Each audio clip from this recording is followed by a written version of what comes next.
পশ্চিম দিৰিঙাপুৰ গাঁৱৰ আমি 100 ঘৰ মানুহ আছোঁ। 100 ঘৰ মানুহৰ এইবাৰৰ চনত মাত্ৰ এটা ঘৰ আছে, তাকো ক্লিয়াৰ হোৱা নাই।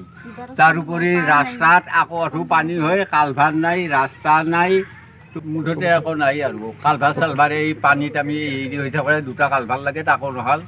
এনেকৈ পানীত ডুব যাই থাকে চব ৰাস্তা ঘাট। বিজেপি চৰকাৰক আমি ভোট দি আছোঁ ইমান বছৰ। আমি আকৌ সুবিধা মানে সেই আৰু যি ক'লোঁ একো নাই। আগবিধ দিছোঁ যে 10 বিধ নাই, এনেকুৱা কৰি চলি আছে।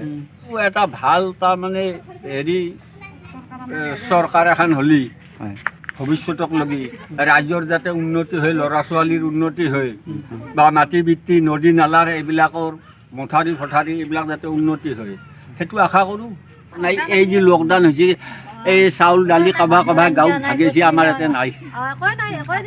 অনুষ্ঠানবিলাক আজি 17 বছৰ হৈ গ'ল, কিন্তু আমি জনা বস্তু সবল আছিল। আমাৰ গৰীবক প্ৰতিবছৰ ভাত দিম বুলি কৈছিল, কিন্তু সেইগিলা কৈছিলে আমাক, কিন্তু আজি কোনো বস্তুৱে দিয়া নাই। খালি মৰি আৰু সূতা ভাগাইছে গাঁৱত, সেয়ে তাৰ বাহিৰে কোনো বস্তুৱে দিয়া নাই।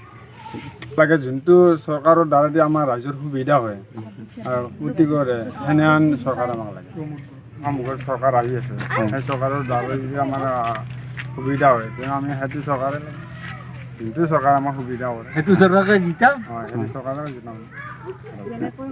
এইবাৰ পৰিৱৰ্তন হ'বই লাগিব, পৰিৱৰ্তন হৈ যায়, চেষ্টা কৰি আছোঁ।